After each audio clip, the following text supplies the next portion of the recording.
pratiquer tous les jours, la régularité. Dès lors qu'on recherche la façon de progresser dans un domaine artistique, on tombe régulièrement sur la même réponse. La régularité. Il vous faudra pratiquer tous les jours, des dizaines, centaines, milliers d'heures si vous voulez réussir à devenir bon dans ce que vous faites. Mais pourquoi? Et est-ce que c'est vraiment la vraie solution? Tel est le sujet de la vidéo d'aujourd'hui. Il y a bien d'autres domaines dans lesquels on parle de régularité quand on parle de progression. Pour être même plus exact, tous les domaines, lorsqu'on veut progresser dedans, on a besoin d'être régulier, que ce soit dans le sport, dans lequel la répétition en boucle des mêmes mouvements va permettre de faire comprendre à notre cerveau qu'il faut renforcer ces parties du corps pour permettre de pouvoir effectuer ce mouvement plus de fois et de manière plus efficace et moins contraignante. Ou encore dans la musique, où le fait de répéter cette fois-ci différents accords, différentes notes et différents mouvements sur l'instrument nous permettra d'ancrer dans ce qu'on appelle la mémoire musculaire ces différents mouvements pour pouvoir les effectuer sans hésiter une seule fois en reconnaissant simplement le marquage de la note ou de l'accord sur la partition. Si on prend un autre exemple, on peut prendre le théâtre. Dans le théâtre, on va avoir besoin d'apprendre un texte par cœur. Donc là, il va falloir le relire de manière régulière pour qu'il soit ancré dans notre mémoire, pour pouvoir le sortir sans faute le jour J. Il y a évidemment toute la partie gestuelle qui va avec, le ton à aborder, etc. Toute cette régularité, cet entraînement nous permet d'ancrer des choses dans notre mémoire qui nous permettra ensuite de répéter ces mêmes mouvements, ces mêmes notes, ces mêmes gestes de manière automatique, précise et rapide. Mais pour ce qui est du dessin, parce qu'au final, juste avec ce que je viens de vous dire, on pourrait déjà répondre à la question. La régularité est importante et nous permet donc d'ancrer des mouvements, des gestes de manière précise dans notre mémoire pour pouvoir progresser. Eh bien en dessin, ça ne déroge pas à cette règle. Le dessin requiert le même type d'entraînement que la musique, la mémorisation de différents mouvements, enchaînements, une certaine précision qui va s'affiner petit à petit, ainsi que de pratiquer des entraînements réguliers tels que le travail sur la qualité de ses traits, la rapidité d'exécution d'un dessin complexe, la mise en place de structures pour construire un dessin par-dessus, ce genre de choses.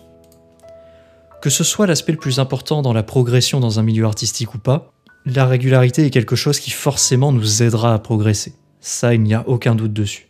Il y a différentes façons d'être régulier dans l'art. Il y a par exemple la pratique rapide, faire des petits sketchs si on parle de dessin. Petits sketchs, petits dessins, on met pas de détails, l'idée c'est juste de crayonner quelque chose, même petit, même si ça n'a aucun sens. L'idée c'est juste de prendre notre crayon, notre stylet de tablette graphique, peu importe, et crobarder quelque chose, histoire de garder cette habitude de dessiner régulièrement. On peut aussi faire de la pratique un peu plus avancée, en essayant de faire des dessins plus complexes de manière régulière.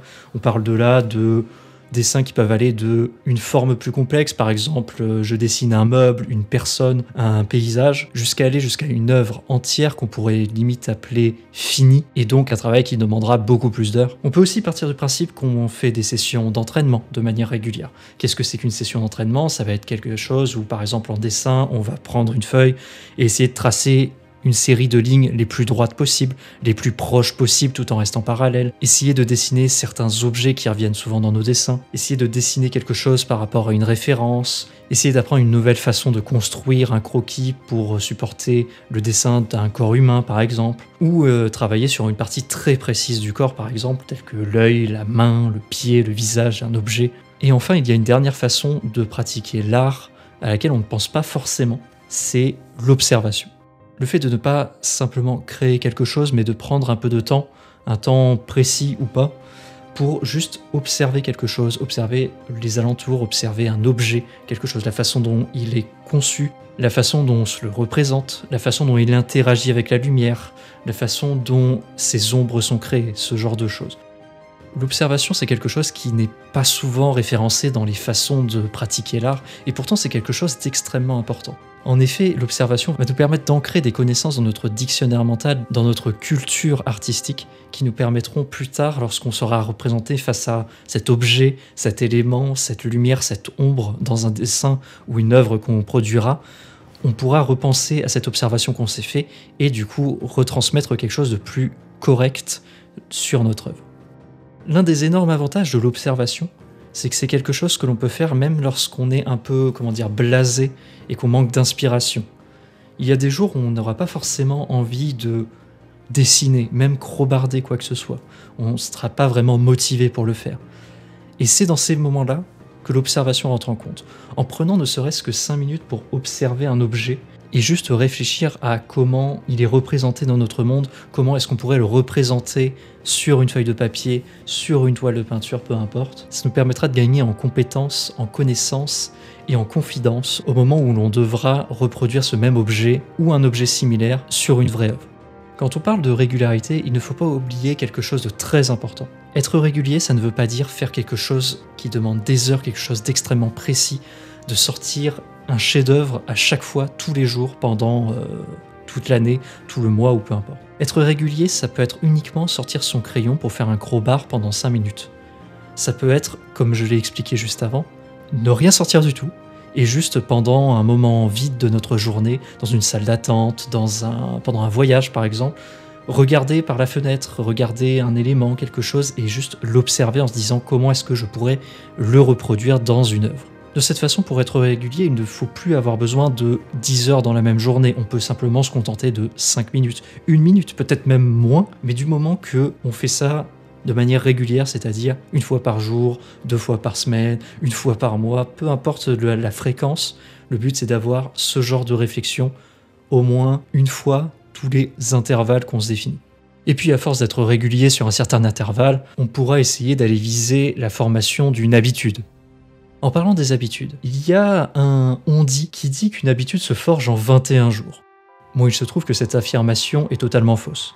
Elle serait issue de 1960 où un chirurgien aurait observé que ses patients s'adaptaient beaucoup mieux à leur nouveau visage au bout de à peu près 3 semaines. Et petit à petit, ça a été déformé pour devenir le on-dit qu'on connaît aujourd'hui, que tout le monde pense être vrai. Cependant, malgré le fait qu'il n'y ait que très peu d'études scientifiques là-dessus, il a été prouvé que c'est totalement faux. Et en 2009, il a été décrété que le vrai intervalle de temps serait plus entre 18 et 254 jours.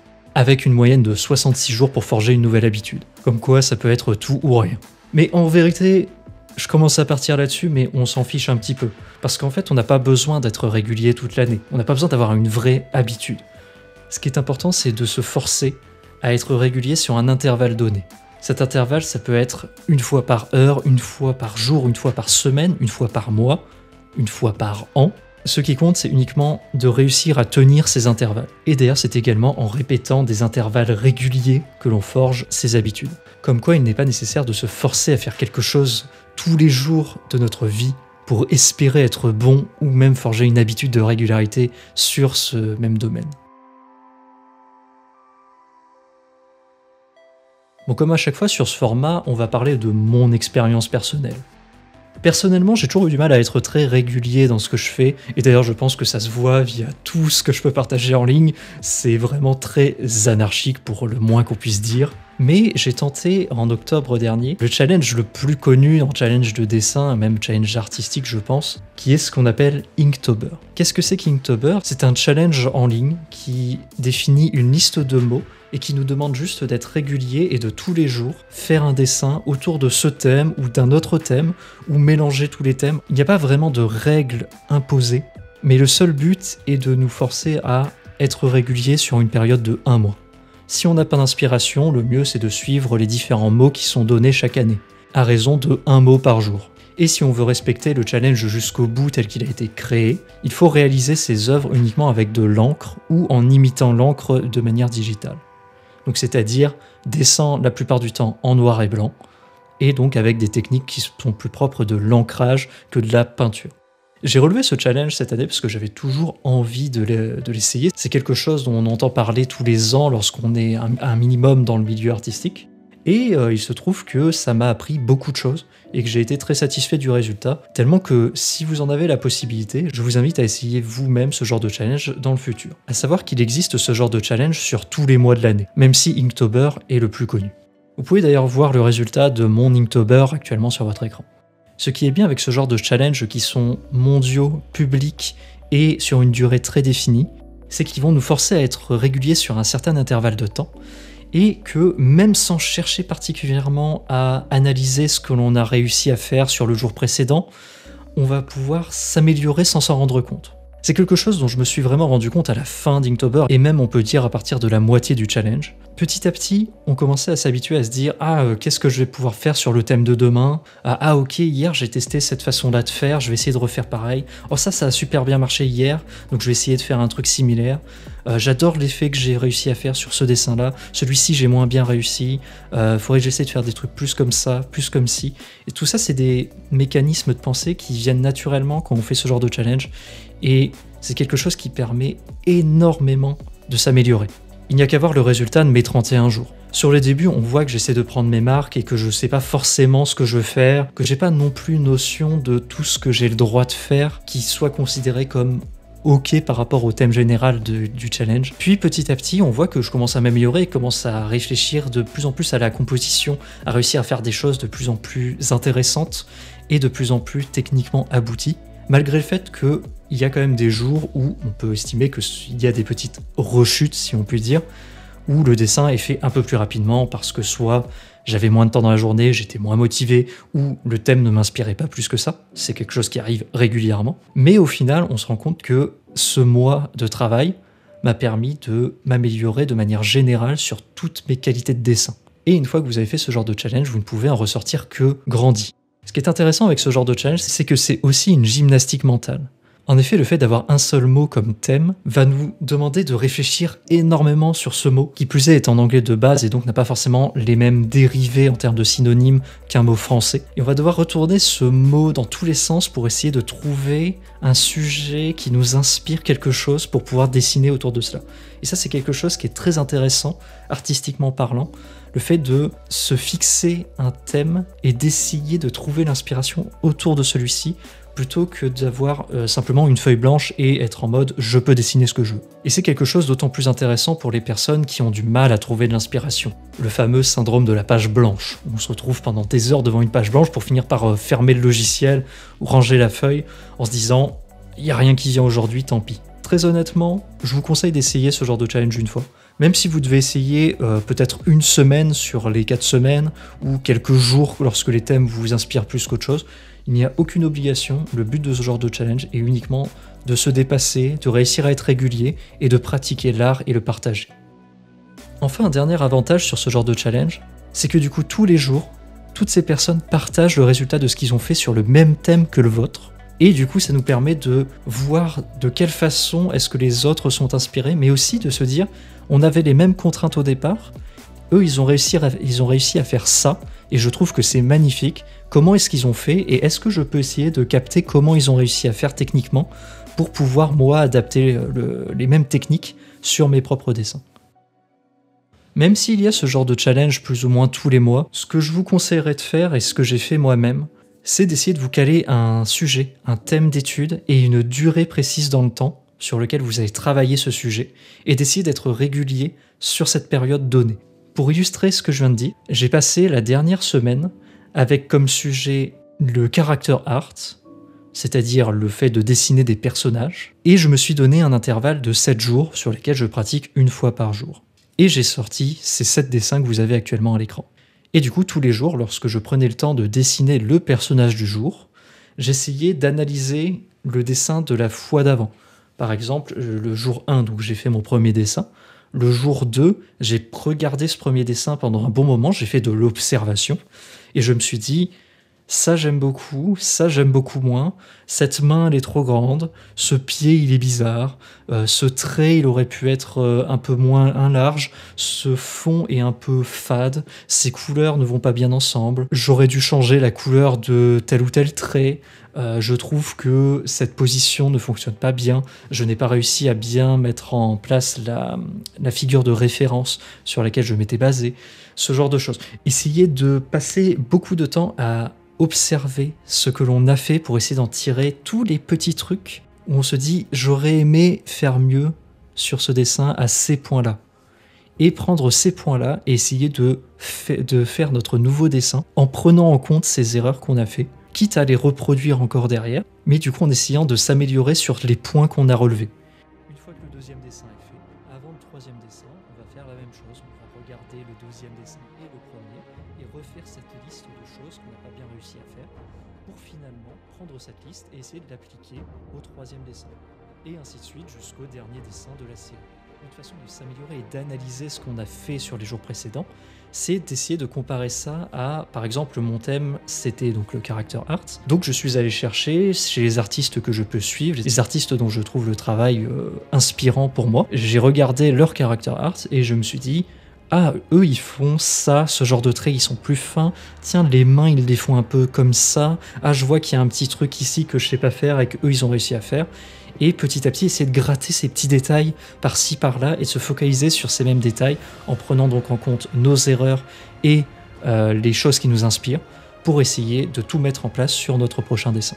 Et donc tout ça sur une période assez restreinte, comme je l'ai dit, c'était une semaine, 7 jours, 7 dessins, le tout en publiant ça tous les jours sur nos réseaux sociaux de façon à ancrer le fait que ok, je l'ai fait, en mettant un petit numéro dessus, 1 sur 7, 2 sur 7, 3 sur 7, etc. pour pouvoir non seulement recueillir des avis, montrer son travail au monde, mais également s'ancrer le fait que, ok, le travail du jour est terminé, ce dessin est fini et je ne reviendrai pas dessus.